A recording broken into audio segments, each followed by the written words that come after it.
Distinctive panelists. The first one is Tyler Smith from Conscientious. He's our Director of Energy. The second one is Amanda Cole. She's the Social Impact Strategist at Kenneth Cole. Our third panelist is Tyler Motherhill, Director for Conscientious Enterprise, specialized in supply chain. And then finally, we have Brian Eisling, founder and president of Slave Free Trade.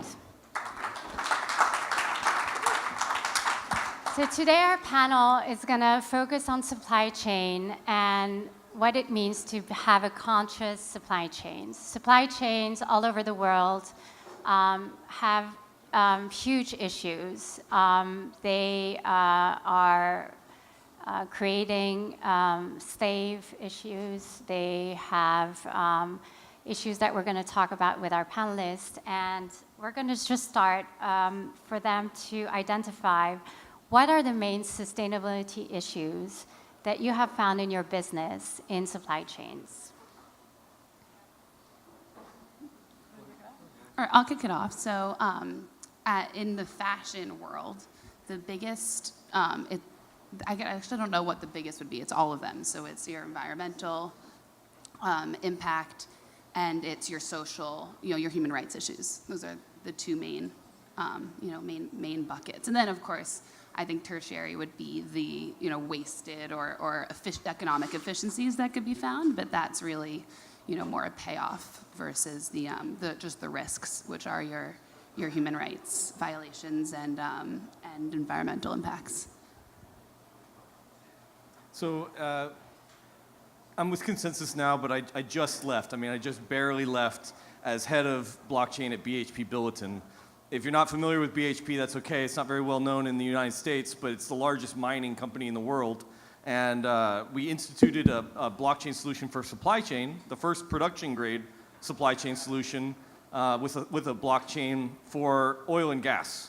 Now, oil and gas, the scope of the problem in trying to find transparency about how your oil, gas, and other commodities move through the system is pretty daunting and overwhelming. You cannot link all of these databases conventionally across a globally distributed company. So the idea that you could use a blockchain to sync all of these operations across the operators and the vendors on all the different parts that you touch is pretty tremendous. It's an overwhelmingly cost-effective way to deal with a very, very big problem.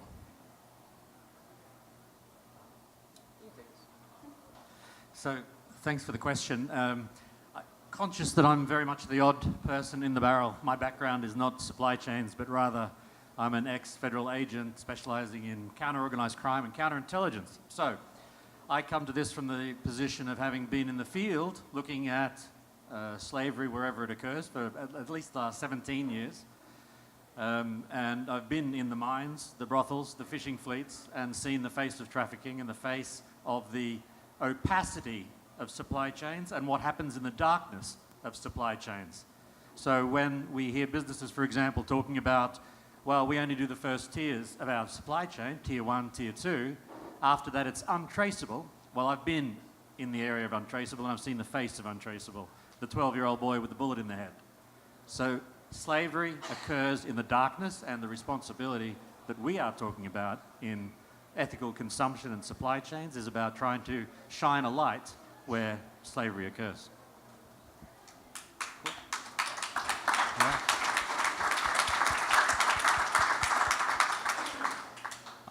A little less known example. Does anybody know what palm oil is here? Great, so about a quarter of you. For the rest of you, palm oil is a vegetable oil that has some very unique properties. It's a solid in room temperature, which means you don't need to hydrogenate it. It means it doesn't go rancid as much. It accounts for 500,000 jobs plus in Indonesia. You can get 10 times the amount of yield for the space, so it's really an incredible product, which the demand is skyrocketing. It's doubled in the past 3 years. The problems with this is that to get new land, essentially in Indonesia and Malaysia, you burn down rainforests and then you plant the crop. And what this means is not only that you have the pollution from the smoke, but you burn down the rainforest and you also burn the peat underneath it, which holds 10 times the amount of carbon that the actual trees hold. And so there's obvious issues here. Now, corporations don't want to buy this palm oil, but they don't really have a choice, and it's kind of opaque, tier 1, tier 2, there's no way to track it. So from the perspective of the corporations, they want to buy sustainably sourced palm oil. But how do you do that? And from a corporation, what kind of tools are available? So there's BHP who's doing amazing things in supply chain. We at Conscientious have worked on a bunch of other use cases, and we basically distilled down the needs of these supply chain tracking tools to a tool we call Authentic, which is a way to track assets throughout their entire life cycle. So when we talk about the opacity with tier 1, tier 2, and then all of their other thousands of suppliers, you can use this tool to track immutably the asset from the actual farm all the way to the table. So palm oil is in soap and chocolate. It's in everything. And if you can see a label on there and track it back from the actual sustainable source, maybe there's video cameras there. I don't know what the user experience is, but if you can track it knowing that it's immutably on the blockchain, you have safety in what you're buying. So that's an example of how corporations can use it, a tool to use it, and how technology can actually help with all these problems. So what made you decide, from either a personal perspective or from a corporation perspective, what makes the decision to move into sustainable supply chains? For us, social impact was always in the DNA of the company, and what that looked like in the mid-'80s to today has evolved.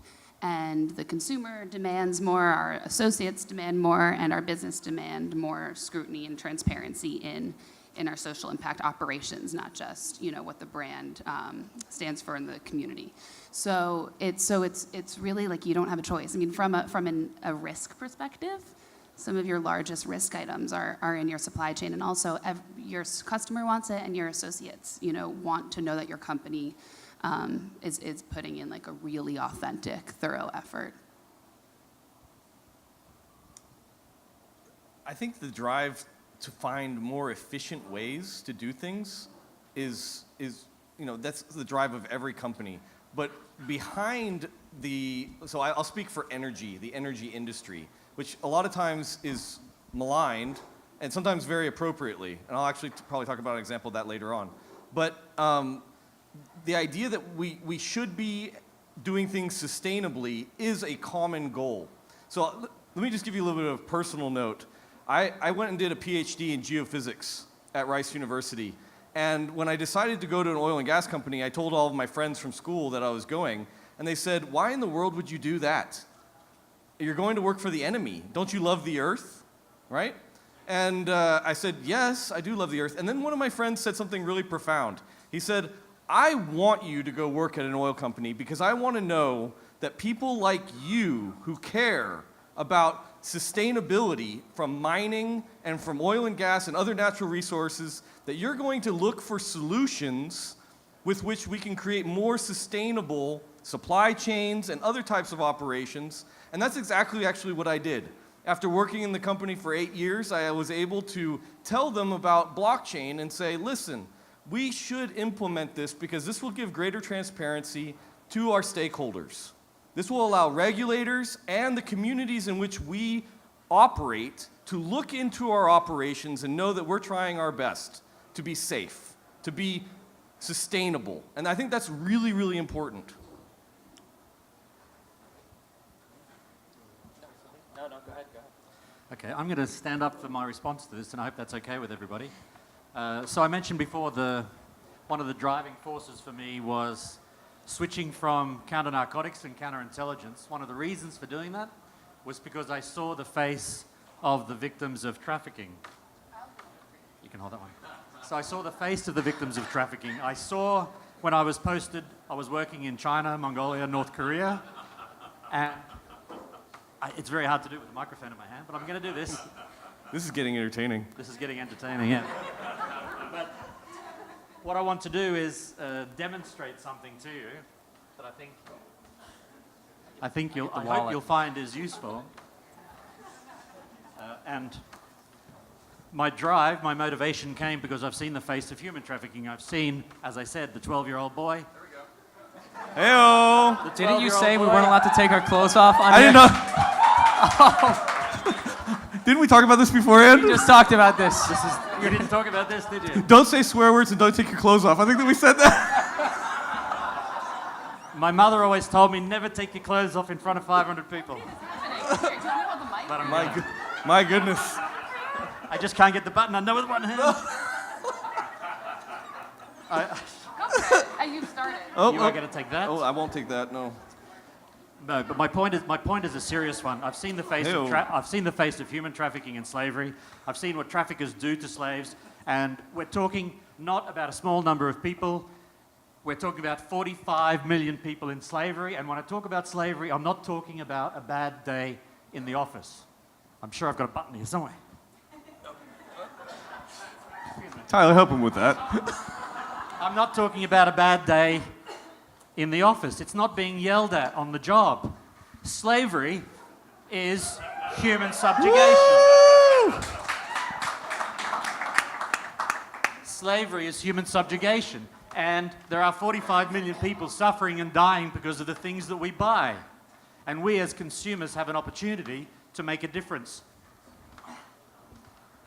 in that equation. So, can anybody tell me what I've just done, besides embarrass myself? Made this panel exciting. I've distributed amongst the three other panelists some things. Hold those up if you don't mind. So the little heart is actually from my 5-year-old girl, because I was going away on a business trip. So, there are 3 piles of clothes and things here. What do you think they represent? Parts of a person's life. This is the only thing, I'm the president of Slave Free Trade. This is the only thing I had on me today that is definitely not slave-made. This is the only thing that is less than 80% likely to be slave-made. Everything over here is 80, 90 or more percent slave-tainted. Everything we do is slave-tainted. 80% of what we buy in the stores, the mica that goes into our makeup is mined by 3 to 6-year-old children in India who die of cancer at 10. This is unacceptable to me, and that's why I do what I do.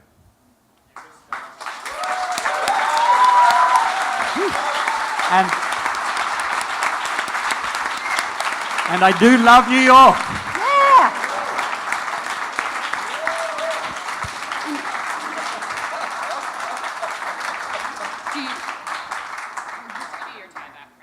And can you define slavery?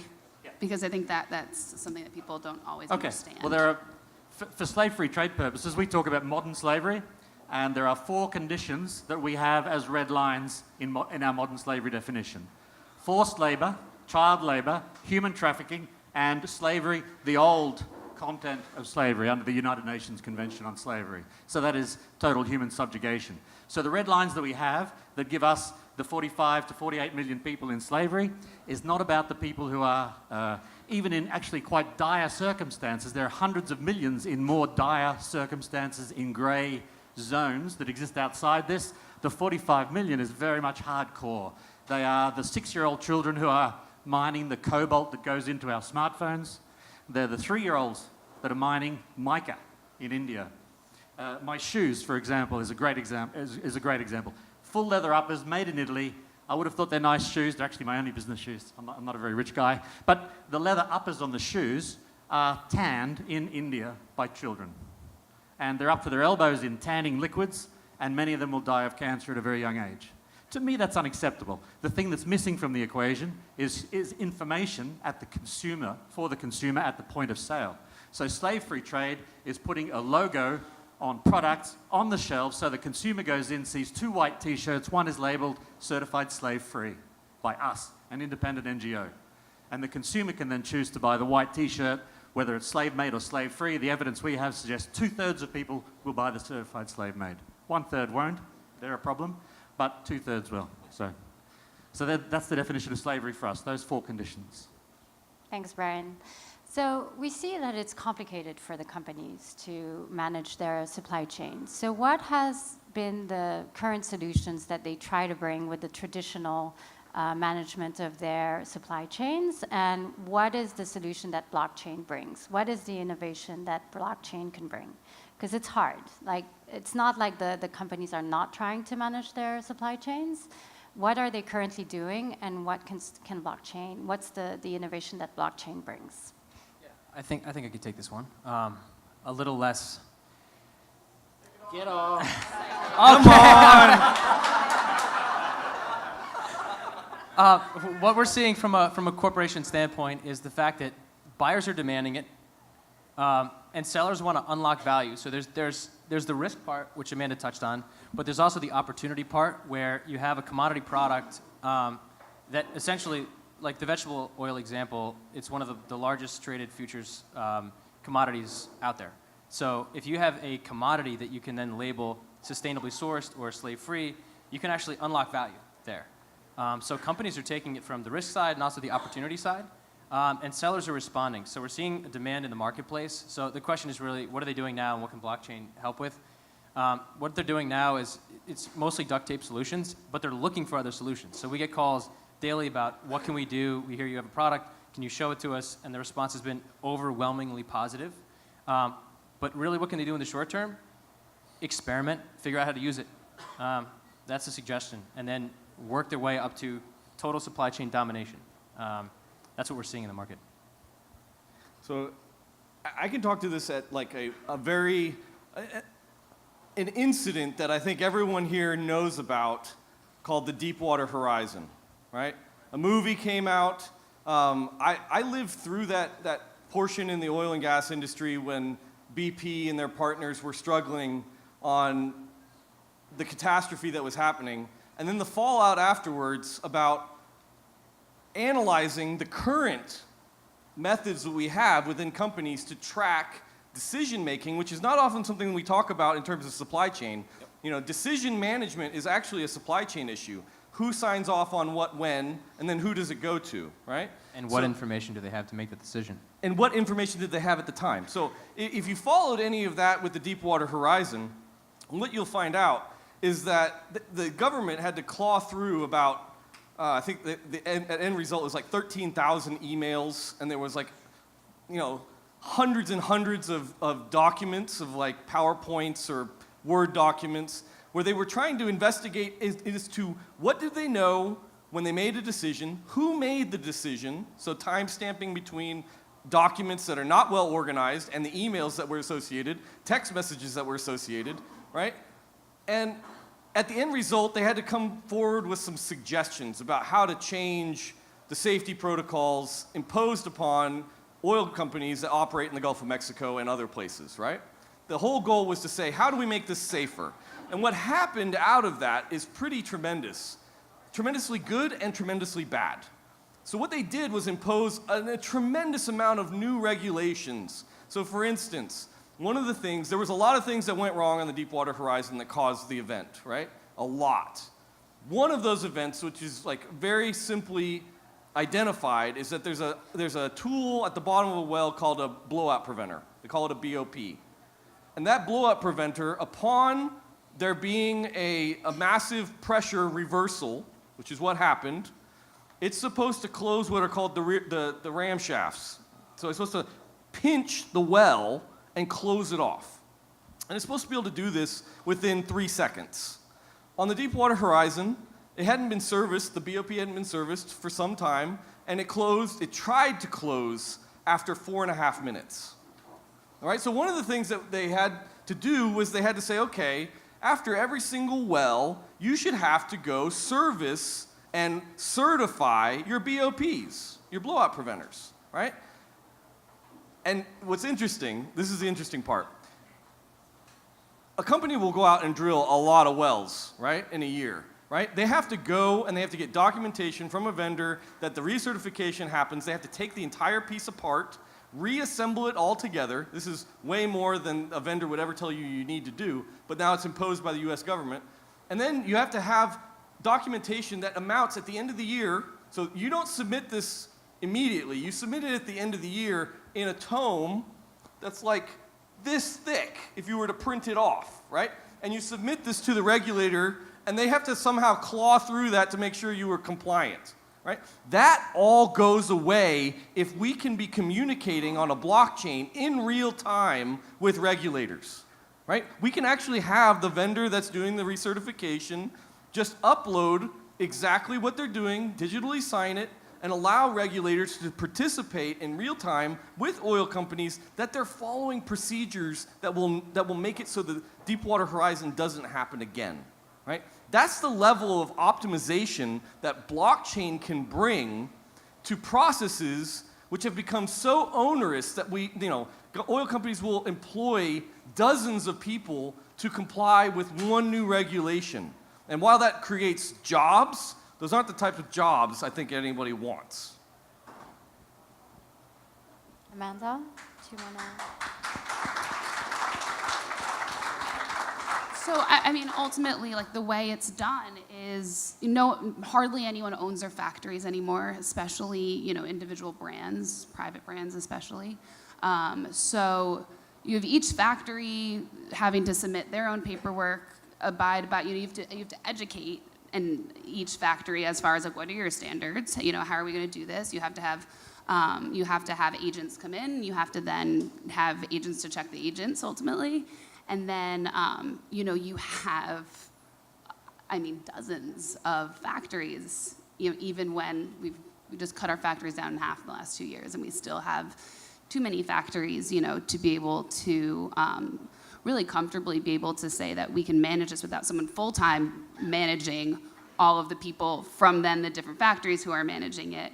And that's only really tier 1. So then, we do so much work trying to just prod and get to tier 2 and get to tier 3 and try to track this. But what ultimately blockchain does is it creates these economies of trust, not just between your partners, your vendors, and the businesses, but also then the customers to be able to trace a product. So it's just like an operations tool and a marketing tool in a lot of ways. I won't take off any more clothes. So I guess what I wanted to say, slave-free trade, one of the things we're doing to try to rebalance and shine some light on the supply chains globally is we've got a number of programs, including collaboration with Conscientious on authentic and being able to track supply chains. We certify and audit plants, factories, quarries, mines.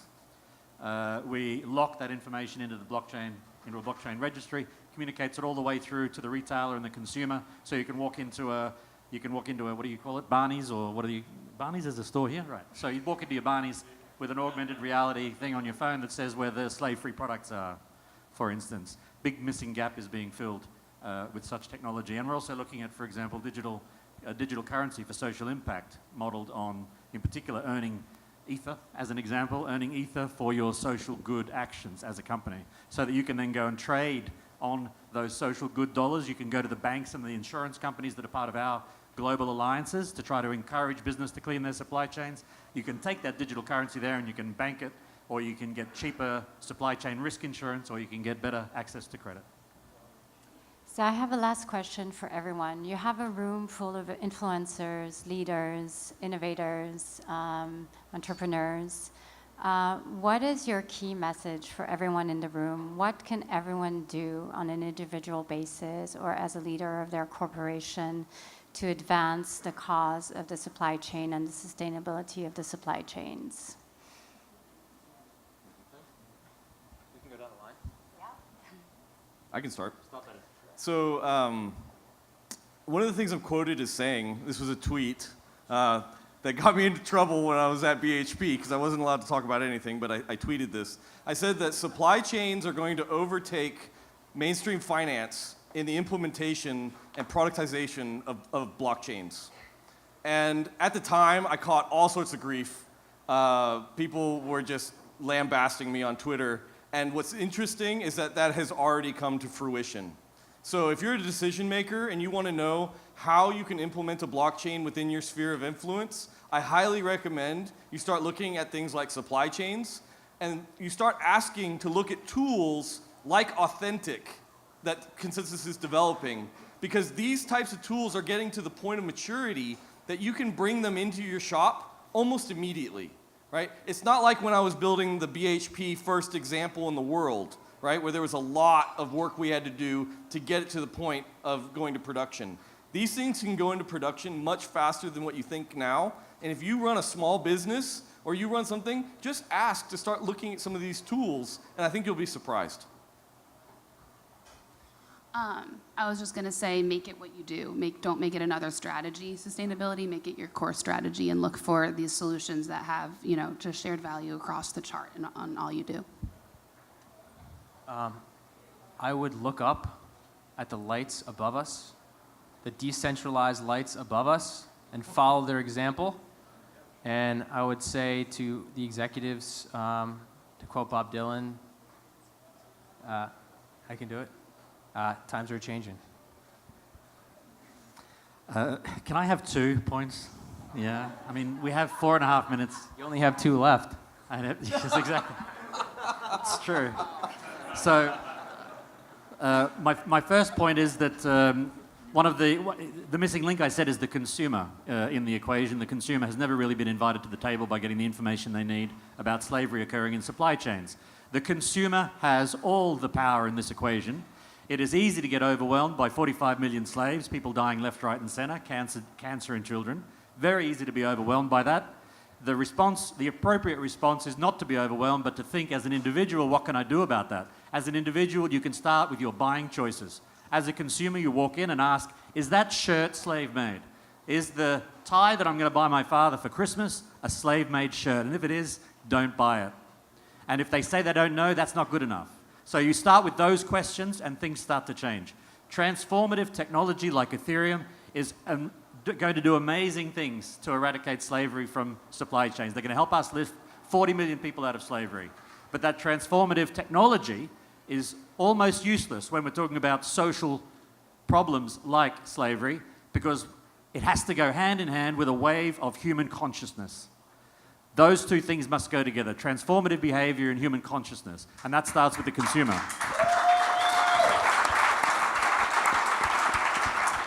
All right, I see a question in the audience. We have 2 minutes. I just wanted to recommend, to bring attention to what you're doing, you should turn what you've done on stage for us into the Anti-Slavery Strip Challenge. And I think that would really promote what you're doing globally. All right. It was actually suggested by my communications team that we start a Strip for Slavery hashtag on Twitter. All right, another question. What is the incentive for the ecosystem to come together and adopt a supply chain platform? Why would the tier 2, tier 3 would actually adopt the suppliers? I mean, the suppliers are getting a lot of pressure, so you have from the brands, so their customers being the brands. We have very extensive contracts and we're physically there. You can't get rid of them ultimately. And if you don't adapt, these policies and procedures and protocols, then you're just not going to have customers. And also, especially when a lot of the factories, a lot of the brands are starting to talk to each other, which is really cool. Especially in fashion, it's not proprietary fashion, so you can knock people off. Of designs, you can figure out where people are getting their materials from and try to tap into those suppliers. But there's not much sharing in the industry until now with sustainability. So people are really looking at how to, you're doing these inspections here, we're doing them here. What are your protocol? What are ours? Let's, find the best of both worlds and then find the factories that, are already, have the same values. The manufacturers in India, in Bangladesh, Nepal, Indonesia, Sri Lanka are actually getting pressure Yes. Yeah, contractually. from the buyers. From the brands, their customers. So I know within energy, it may be that energy has very, very large scale vendors, huge conglomerates that have all the same problems as operators, right? I actually think that vendors may implement faster than operators because of the synergy that they get. So when I was developing at BHP, we worked directly with our primary vendor called Weatherford. And the first thing that they said to me was, this is fantastic. You mean you'll be in real time looking at the same data we are, which means that when you make a request over the phone or something, now we have to document that into the database. And so when we deliver, there won't be any challenge as to whether we delivered the right thing. I said, that's correct. They're like, where do we sign up? Because you guys stiff us all the time on the jobs that we did, saying that you guys didn't ask for that, right? So they immediately came back and said, we as a vendor see this as a huge security thing. It will help improve our bottom line, and it will also make sure that we know that when we deliver objects to you, you'll get them, and you can't deny that you didn't, right? So they loved, the vendor-operator relationship works quite well, and it works even better if you include a regulator in there, because now the regulator can be with you all along the way, even though they're not necessarily doing something. All right, thank you, Tyler. We're ending this panel. I want to thank our amazing panelists. I also want to say we're all connected.